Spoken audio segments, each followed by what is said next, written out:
Under the common law doctrine of joint and several liability, a plaintiff doesn't need to join all defendants in an action to recover damages. Rather, if two or more defendants are subject to liability for damages, a plaintiff can obtain a judgment against one or more of them.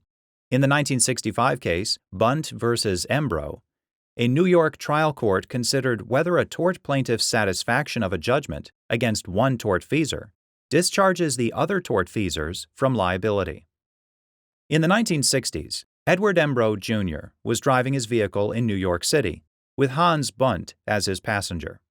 At the same time, Aldo Di Belardino was driving a rental vehicle in the same area, with Giulia, Gino, and Graziella Mondini and Enrica Ferrario as his passengers. The rental vehicle was owned by Wallachs Auto Rental Incorporated and leased to G.B.I. Incorporated.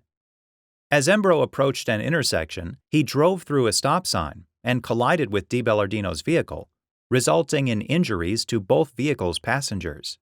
Prior to the collision, Peckham Road Corporation had been hired by the state of New York to repair a highway near the scene of the accident.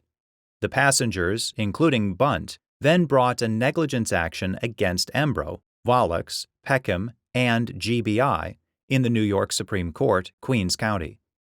In addition, the passengers brought a negligence action against the state of New York in the Court of Claims. In the actions, the passengers argued that both automobiles were operated negligently and that Peckham negligently obstructed the view of the stop sign, thereby rendering the state liable. The Court of Claims issued a decision against the state, granting the passengers judgments in different amounts. Subsequently, Embro and the others moved to amend their answers in the Supreme Court action, asserting that because they were joint tortfeasors with the state, the satisfaction of the judgments in the Court of Claims action discharged them from liability.